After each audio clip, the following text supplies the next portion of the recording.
Hola a todos y bienvenidos de nuevo a 1000 sabias reflexiones. Hoy vamos a adentrarnos en un tema de vital importancia, la sabiduría que llega con la edad y cómo podemos prepararnos para vivir una vejez plena, serena y sin preocupaciones. La vida de una persona es un viaje, a veces corto, a veces largo, pero siempre lleno de etapas. A los 20 vivimos bajo la luz radiante de la juventud. A los 30 nos sumergimos en el ritmo de nuestra carrera profesional. A los 40 aprendemos a vivir con sabiduría. Pero es a los 50 cuando realmente comenzamos a comprender el verdadero significado de la vida. Si el corazón de un veinteañero es como un arroyo cristalino, el de un treintañero como un río caudaloso y el de un cuarentón como una cascada impetuosa, entonces el corazón de una persona de 50 es como el vasto océano, profundo y lleno de emociones y experiencias invaluables. A los 50, la mente está más tranquila, los pensamientos son más profundos y el alma ha encontrado su calma. Para ellos, el mayor tesoro no son las mansiones lujosas ni las cuentas bancarias abultadas, sino 4 cosas fundamentales. Si logran aferrarse a ellas, el final de sus días será un remanso de paz y serenidad. Acompáñenme en esta travesía, porque a lo largo de este video desvelaremos estos secretos cruciales. Les aseguro que hay reflexiones que no querrán perderse, así que quédense hasta el final. Primero, conserva una parte de tu patrimonio para ti mismo. El día que doña Elena decidió poner todas sus propiedades a nombre de sus hijos, muchos de sus amigos y familiares le aconsejaron que no lo hiciera, que mejor preparara un testamento. Pero ella pensaba, de todos modos, todo será para ellos algún día. Es mejor dárselo ahora que estoy lúcida para que puedan vivir tranquilos y centrarse en sus trabajos. El esposo de doña Elena había fallecido hacía años. El patrimonio que habían construido juntos consistía en la casa donde vivía y 2 terrenos más pequeños. Como había decidido vivir con su hijo mayor y su familia, le traspasó la casa familiar, que era la propiedad más valiosa, para que él se encargara de mantener las tradiciones y con la esperanza de que la cuidaran en su vejez. A su segundo hijo y al menor les entregó los otros 2 terrenos.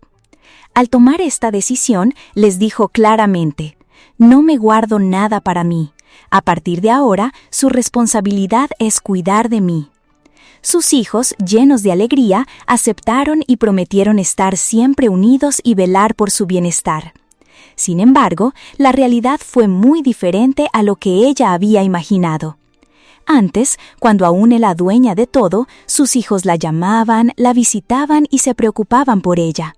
Pero desde el día en que les entregó todo su patrimonio, la indiferencia y la frialdad se hicieron evidentes. Al principio, viviendo con su hijo mayor, los primeros días fueron buenos, pero pronto, tanto él como su nuera empezaron a mostrar su fastidio con actitudes y gestos inaceptables. Había días en que, por el cambio de clima, sus huesos le dolían y la fiebre la postraba en cama, pero no recibía ni una sola palabra de consuelo, y mucho menos un gesto de cuidado. No aguantó mucho tiempo allí y decidió mudarse a casa de sus otros 2 hijos, pero la situación no mejoró. Resultó que sentían celos porque su madre le había dado la propiedad más valiosa al hermano mayor, y decían, «El hermano mayor tiene la obligación de cuidar a mamá, no es nuestra tarea». Escuchar esas palabras de sus propios hijos le partió el alma. Durante meses vivió yendo de una casa a otra, con su vida completamente desordenada. Era la dueña de todo y ahora se sentía como una extraña, sola y abandonada en su propio hogar. Se dio cuenta de su terrible error. El amor de los padres es un río que fluye hacia abajo, hacia los hijos, y rara vez fluye de vuelta con la misma intensidad.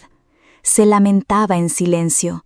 Amé demasiado a mis hijos y olvidé protegerme a mí misma. Yo sola me he puesto en esta situación de dependencia y vulnerabilidad. Algunos podrían pensar, mi dinero y mis propiedades serán para mis hijos de todas formas, ¿qué más da si se los doy antes o después? Pero la realidad es otra. Toda persona, después de la jubilación, necesita recursos para su vejez. En esa etapa, aunque los hijos y la familia pueden ser un apoyo, el pilar más sólido es el dinero que uno mismo ha logrado ahorrar antes de los 50. No se trata de tener lujos, pero es fundamental tener un colchón financiero propio para no depender de nadie. Segundo, cuida tu salud por encima de todo. Hay un dicho que reza: antes de los 50, uno busca la enfermedad. Después de los 50, la enfermedad lo busca a uno. Por eso, llegar a esta edad sin dolencias graves es una verdadera bendición.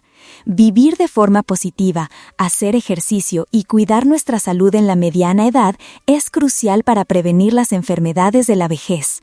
Hacerlo no solo nos evita ser una carga para nuestros hijos, sino que también nos da la oportunidad de disfrutar plenamente del amor y el cuidado que ellos nos puedan ofrecer cuando ya son adultos. Debemos ser realistas.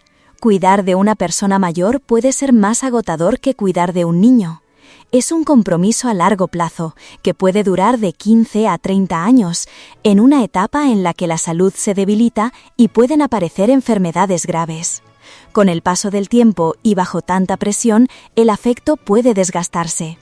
Por eso, desde los 50 años, debemos convertir nuestra salud en nuestra máxima prioridad, para mantener nuestra mente lúcida y nuestro cuerpo fuerte en la vejez.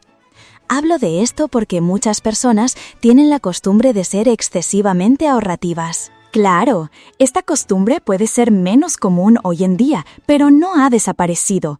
A veces no se trata de ahorrar, sino de una simple falta de atención a nuestras rutinas diarias.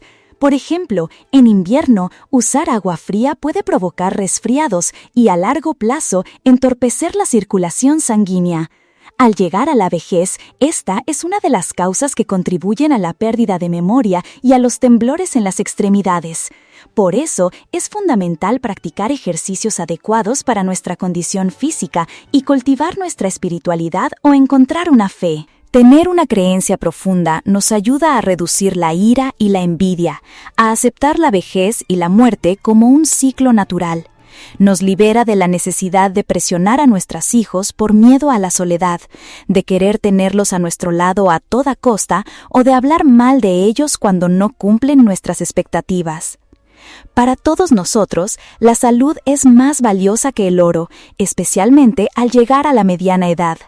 Y para las personas mayores, la salud lo es todo. Porque si no tienes buena salud después de los 50, cualquier imprevisto puede desencadenar una avalancha de gastos que nunca imaginaste.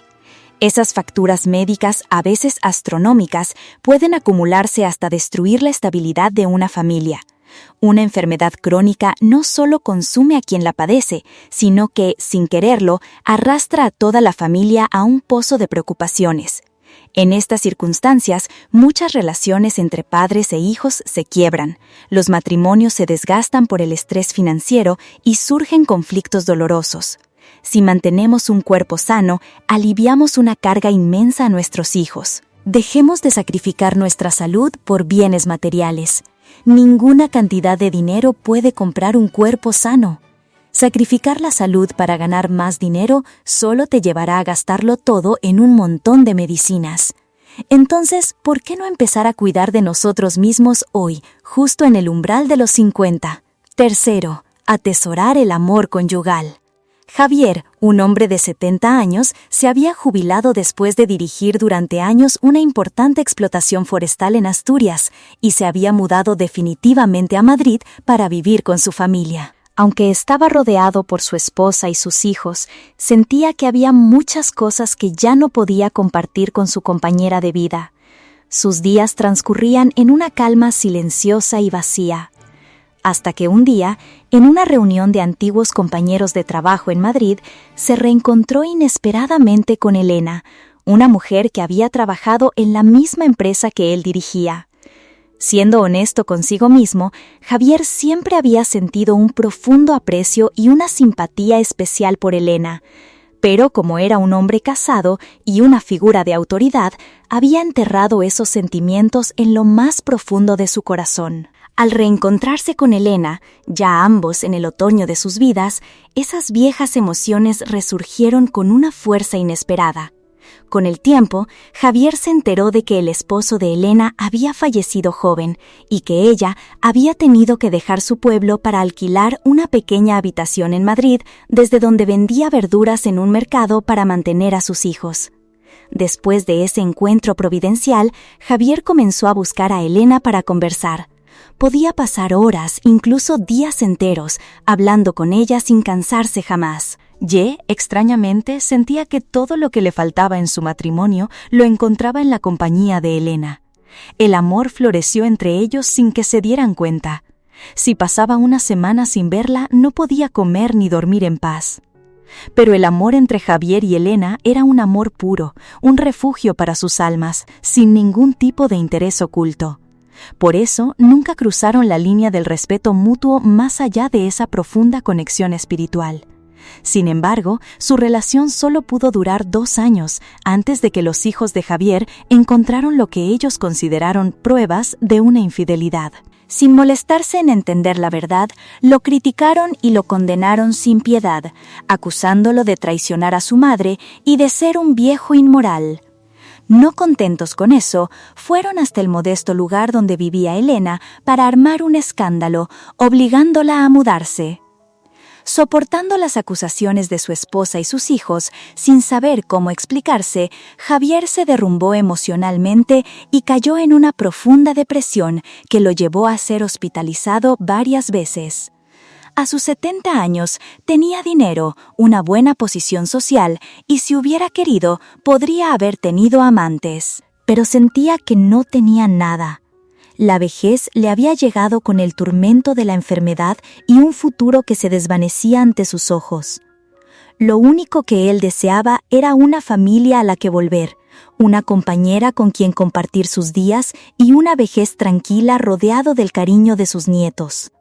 Queridos amigos, la familia es el tesoro más valioso que tenemos. Es cierto que en un matrimonio hay roces, momentos de falta de sintonía e incluso veces en que parece que todo se va a romper. Pero después de los 50, te das cuenta de la inmensa felicidad que supone tener a tu pareja a tu lado, acompañándote en el camino. Solo cuando existe un amor profundo y una comprensión mutua, podemos superar juntos las dificultades y disfrutar plenamente de las alegrías de la vida. Un hogar en armonía es el motor que impulsa la vida de los hijos. Cuando están cansados, saber que pueden volver a un refugio de paz, ver a sus padres viviendo en armonía, es su mayor felicidad. Por eso, para quienes entran en la mediana edad, tener una familia unida y feliz, ver a los hijos crecer como buenas personas y mantener una relación de amor y apoyo con los hermanos, es una fortuna que ningún dinero en el mundo puede comprar. Cuarto, conservar las amistades verdaderas. Cada vez que la soledad nos visita y el corazón se llena de pensamientos y anhelos, lo único que una persona mayor desea es un poco de compañía, un alma con quien compartir confidencias, un amigo del alma. Todos, sin excepción, dejamos atrás la juventud y avanzamos hacia la vejez. Es un viaje del que nadie puede escapar. Pero, a cambio de la juventud que se va, si tenemos la fortuna de cultivar una amistad que perdura a través de los años, sentiremos una plenitud inmensa. La amistad es uno de los tesoros más valiosos de la vida, y qué afortunado es aquel que encuentra a un amigo verdadero y logra mantener ese lazo hasta el final de sus días, especialmente en el atardecer de la vida. La señora Carmen tiene 86 años y el señor Manuel casi 90. Son amigos del alma desde que eran niños. Al crecer, cada uno formó su propia familia, pero su vínculo de amistad nunca se rompió. Vivían cerca, como buenos vecinos, y juntos atravesaron los años de juventud y los tiempos difíciles y de escasez. A pesar de todo, supieron conservar una amistad pura y sincera. La señora Carmen fue una mujer de gran entereza. Su esposo falleció joven, dejándola sola para criar a 7 hijos. Ahora, en su vejez, sus ojos han perdido la luz hasta el punto de no poder ver, lo que la obliga a permanecer en casa. Por eso, muchos amigos que conocen su situación la visitan a menudo para charlar, y entre ellos nunca falta su amigo de la infancia, el señor Manuel. Él, debido a su edad avanzada, también ha perdido gran parte del oído. Y así, estos dos viejos amigos, en una etapa en la que sus hijos y nietos ya tienen sus propias vidas, se sientan juntos a rememorar su juventud, a contarse anécdotas de un tiempo que ya se fue. La imagen de esta pareja de amigos, ella sin poder ver y él con dificultad para oír, irradia la belleza de una amistad que trasciende el tiempo, una conexión inquebrantable y rara de encontrar.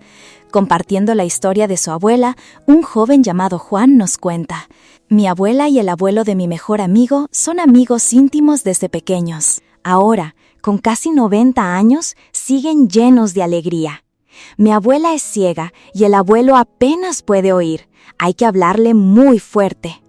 Como ella no puede salir, él se apoya en su bastón y viene a visitarla.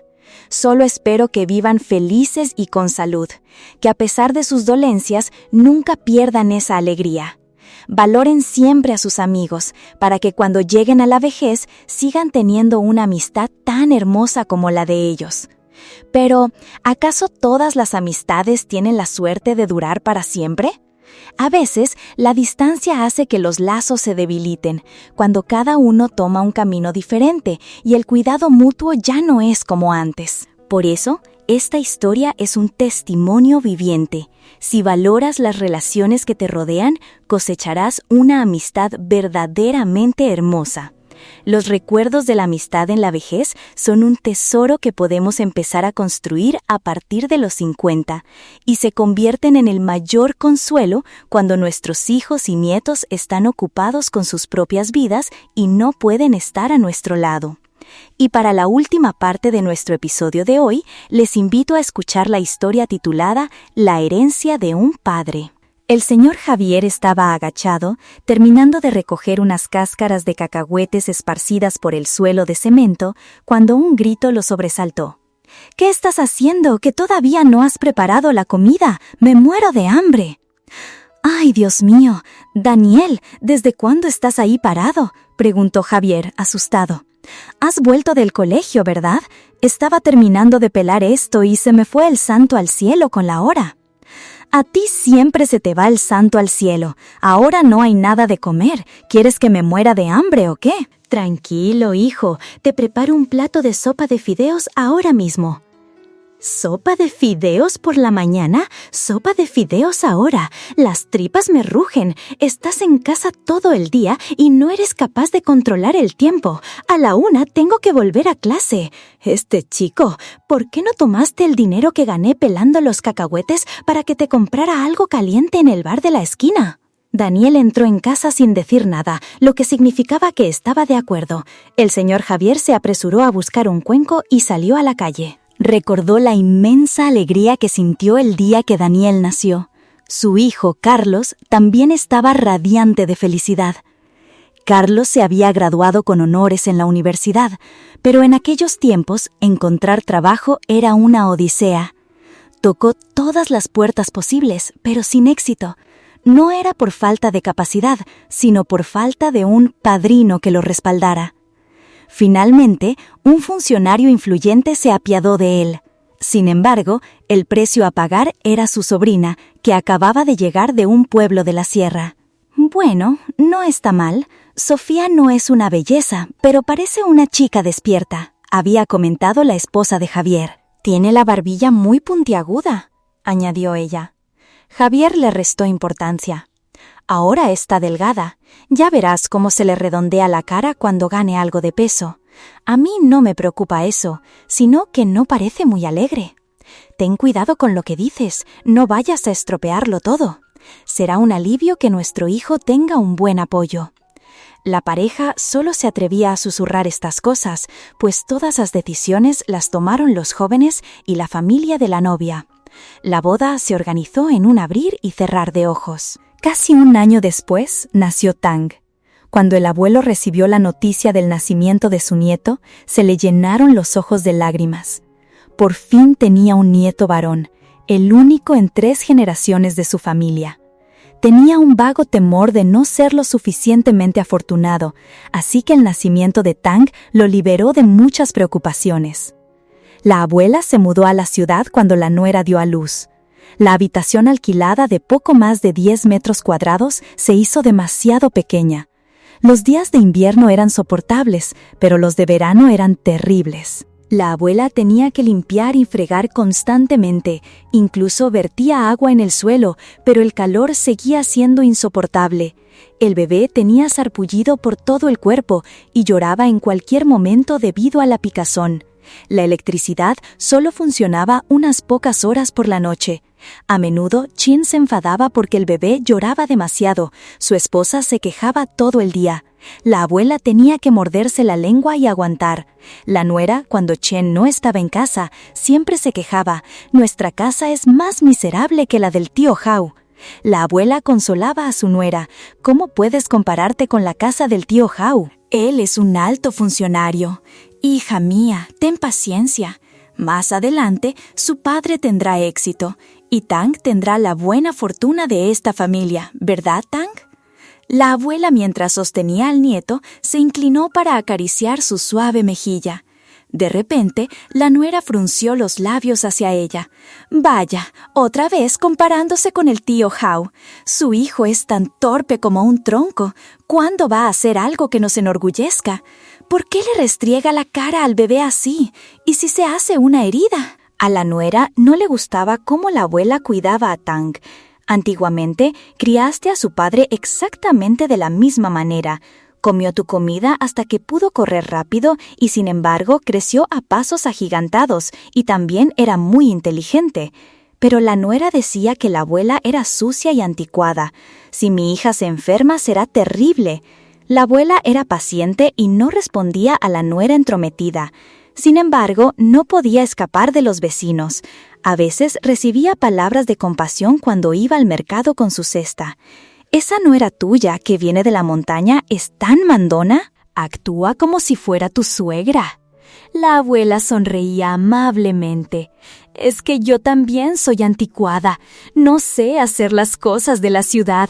Ella debería ser más amable, debería enseñarme, en lugar de gritar como una niña».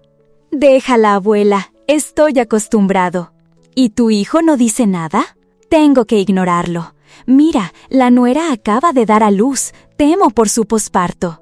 «¿Es que acaso solo ella sabe dar a luz en este mundo?». La abuela se rió para dar por zanjado el asunto.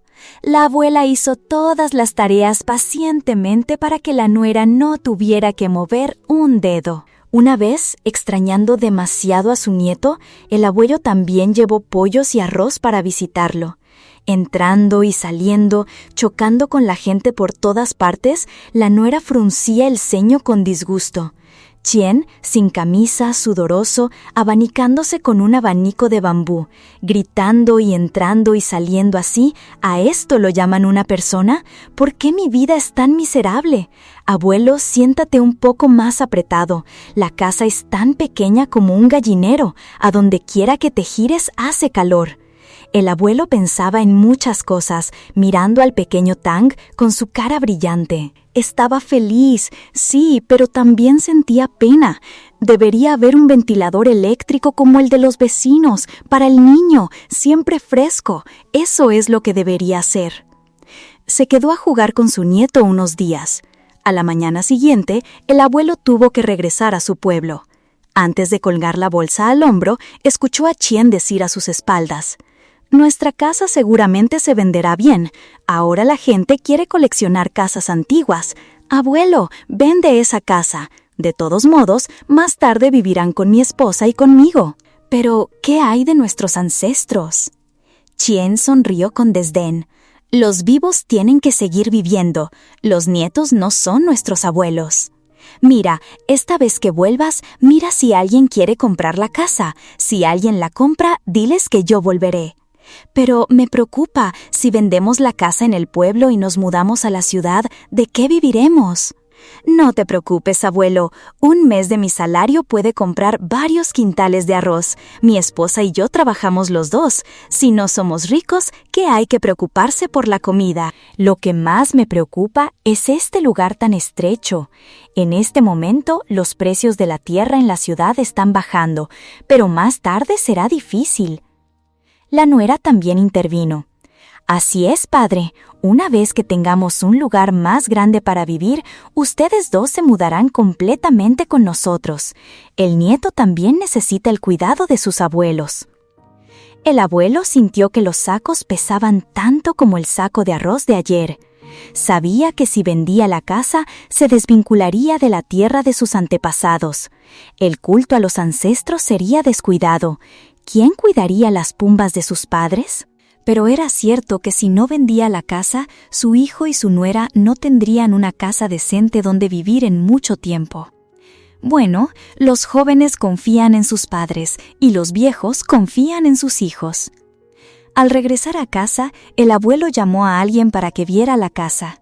Casualmente, el señor Tin, una persona que se había marchado hace décadas, quería volver al pueblo para comprar una casa antigua y convertirla en un lugar de culto. La compraventa se realizó rápidamente, dejando al abuelo aturdido durante varios días y noches. Finalmente, en la casa donde había pasado casi toda su vida, no pudo pegar ojo. Cada poste, cada panel, hasta los pareados en la viga transversal parecían golpearle la vista. Solo la frase del pareado de la derecha, «Los predecesores transmiten a los sucesores», le hacía doler los ojos y lo mantenía despierto casi hasta el amanecer. En la penumbra de su sueño vio una silueta de pie, inmóvil, junto a la cabecera de su cama. «Padre», pensó. Sí, era él, con aquella túnica marrón y el turbante que su padre solía usar en los días de conmemoración a los antepasados, una imagen grabada a fuego en su memoria. Su padre permaneció en silencio durante un largo rato y luego se desvaneció. El anciano intentó extender la mano, pero fue inútil, no pudo alcanzarlo. Trató de llamarlo, pero su boca parecía sellada por una fuerza invisible. Cuando la figura de su padre se desvaneció por completo, gritó y se despertó sobresaltado. La oscuridad lo envolvía todo, sudaba profusamente y sus extremidades temblaban sin control. Miró a su alrededor, pero la negrura era tan densa que no podía ver nada. Buscando a tientas la linterna en la mesita de noche, se dirigió a la sala principal. En el altar de los antepasados, los cuencos de incienso yacían en silencio.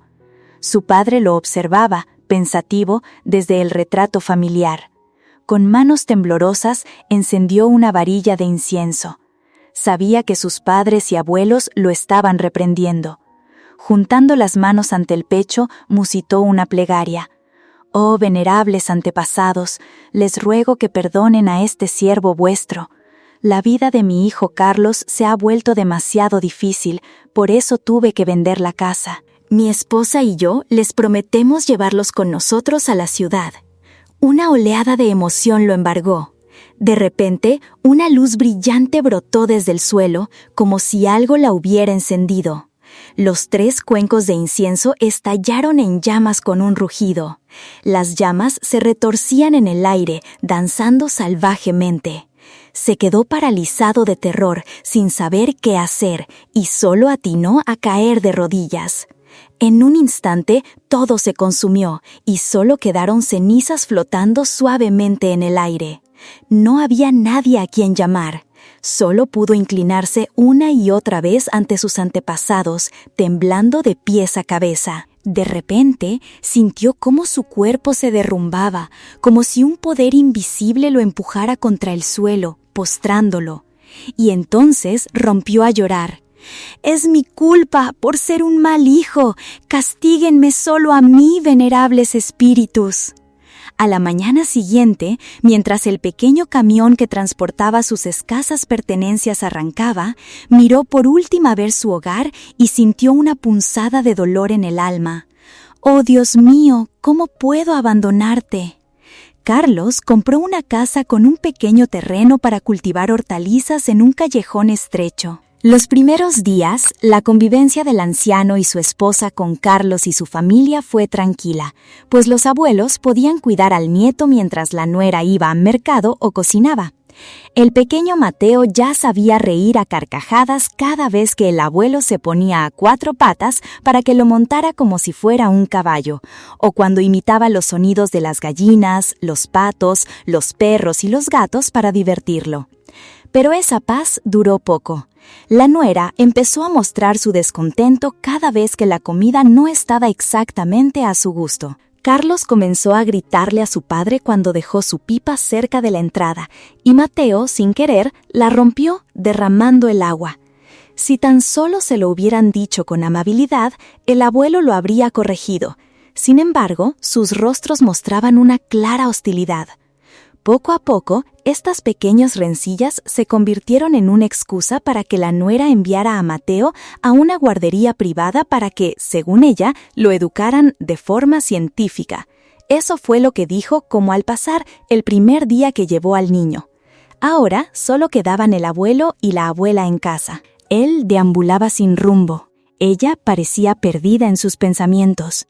La abuela arrancaba las malas hierbas del jardín con tanto esmero que no quedaba ni una sola. Mateo, el nieto que llenaba su vacío, les había sido arrebatado cruelmente. Mirar al niño les ayudaba a olvidar la nostalgia de su antiguo hogar.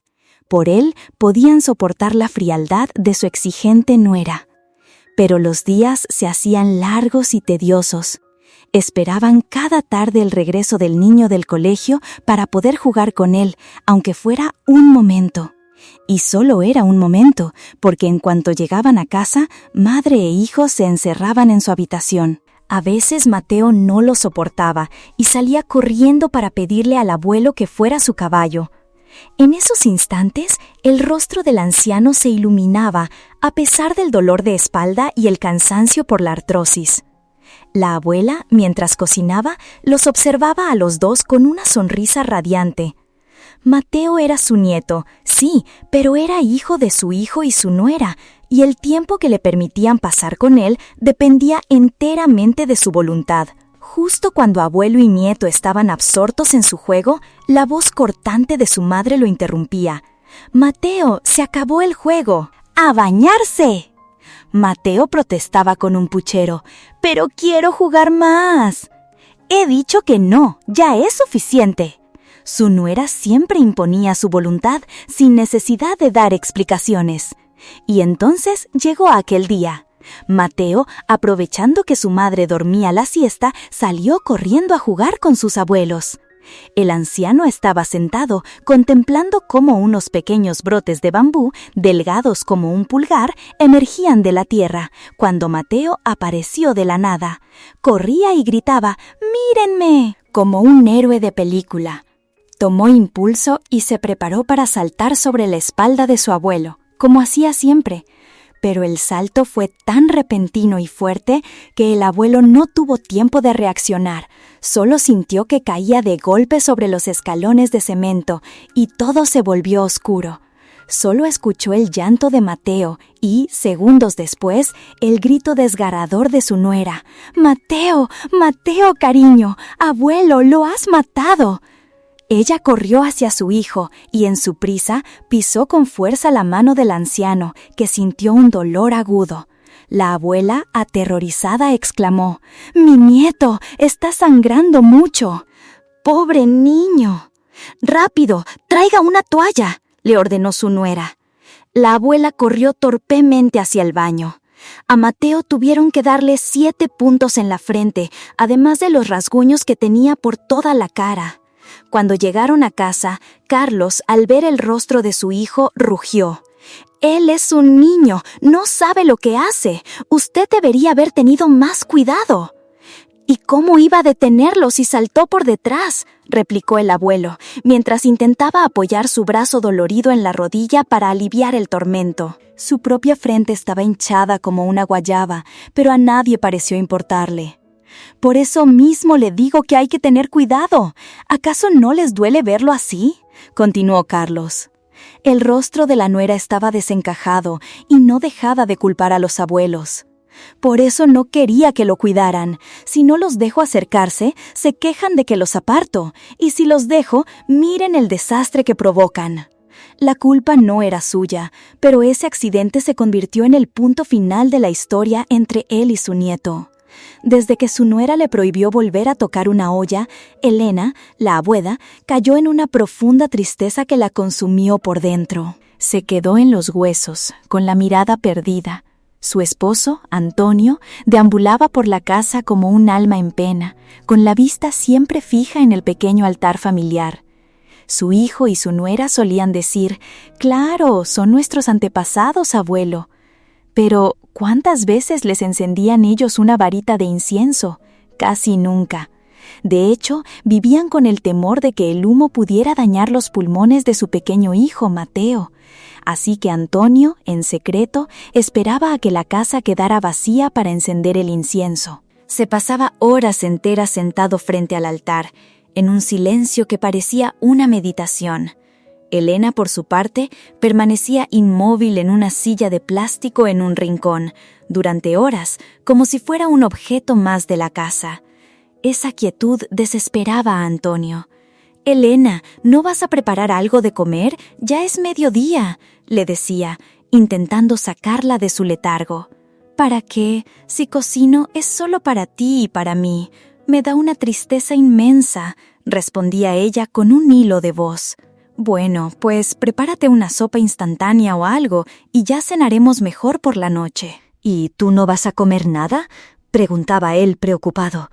«Sí, comeré, pero tengo un sabor amargo en la boca que no se me va con nada». Hizo una pausa y luego, con voz temblorosa, le dijo: «Antonio, ¿y si me volviera a mi pueblo?» «¿Volver? ¿A dónde, mujer, si ya no tenemos casa allí?» «Podría quedarme con mi hermana, con Isabel. Ella está sola desde que su marido murió en la guerra». «No me parece bien, Elena. La gente empezaría a hablar, a inventar historias, y eso podría terminar afectando a nuestro hijo Carlos y a su familia».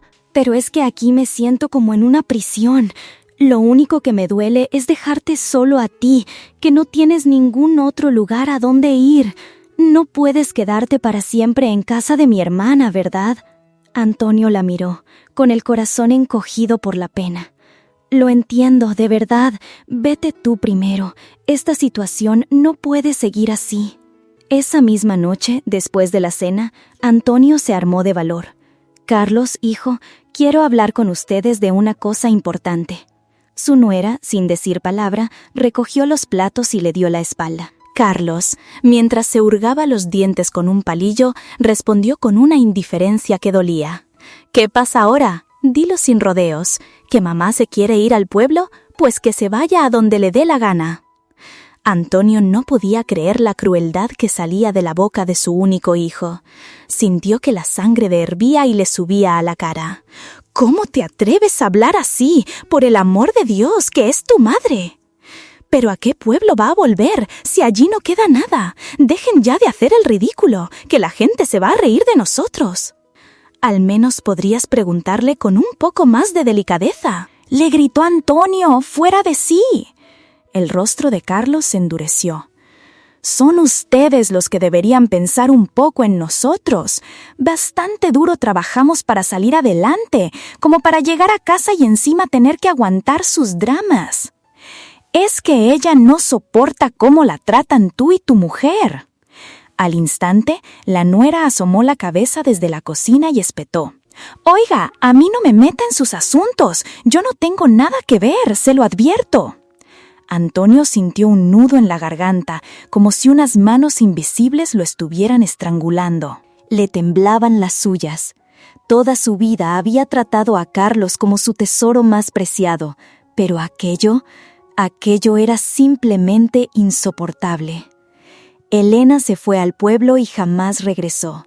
Las dos hermanas, ancianas y solas, se convirtieron en el único apoyo la una para la otra. Carlos nunca, ni una sola vez, le preguntó a su padre por ella. Su nieto, Mateo, ya era casi un adolescente.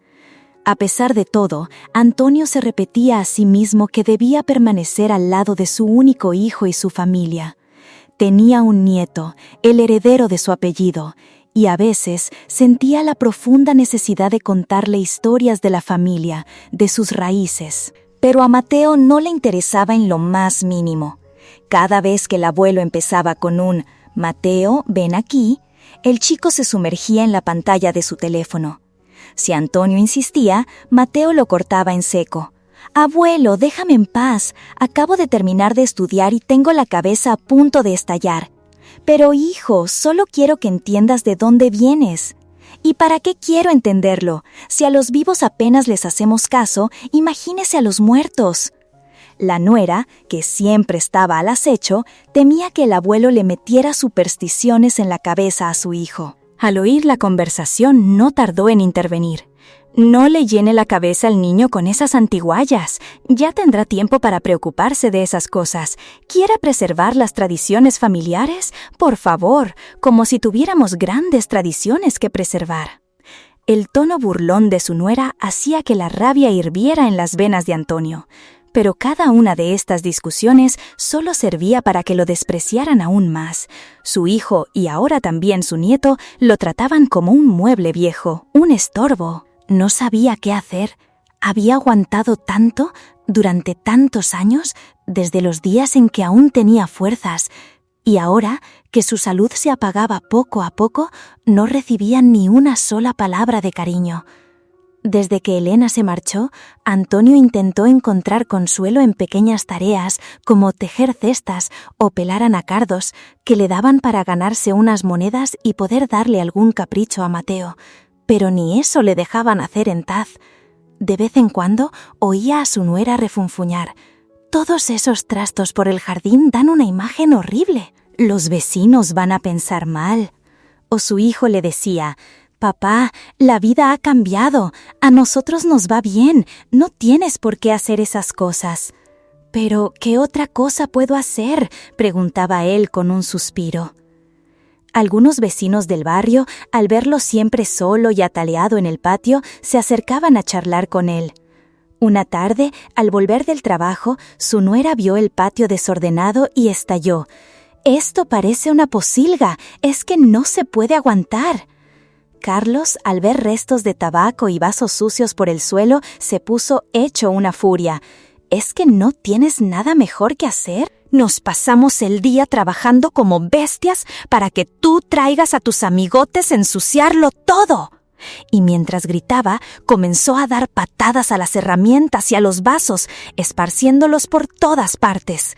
Antonio, temblando, se agachó para recoger su vieja pipa de bambú, su única compañera, para ponerla a salvo. Pero Carlos se la arrancó de las manos. «¡Se acabó! ¡Ni pipa, ni tabaco, ni nada!», gritó, levantándola para estrellarla contra el suelo. Antonio, en un acto reflejo, intentó recuperarla. En el forcejeo, el anciano perdió el equilibrio y se tambaleó hacia adelante. Justo antes de caer, se escuchó un golpe seco, terrible. La pipa, antes de romperse, impactó con toda su fuerza en la frente de su padre. La sangre comenzó a brotar al instante, tiñendo de rojo su rostro arrugado. Antonio se desplomó en el suelo, boca abajo, inconsciente. Aproximadamente una semana después del incidente del narguilé, cuando el sol radiante de principios de primavera inundó la tierra, se vio a un anciano desorientado caminando por la calle. Parecía nadar en la luz del sol, porque la superficie de asfalto bajo el sol se volvía etérea y brillante. Llevaba un saco flácido que se balanceaba con cada paso. Dentro había una tetera rota, un narguilé destrozado y algunas prendas de vestir viejas. También había la lámpara de aceite con la que Carlos solía estudiar. Su hijo había crecido, había adquirido mucho conocimiento para enfrentarse a la vida. Esos objetos se habían deformado y desfigurado por los arrebatos de ira de Carlos. Gracias, queridos espectadores, por habernos escuchado. Adiós y nos vemos en los próximos videos. Muchísimas gracias.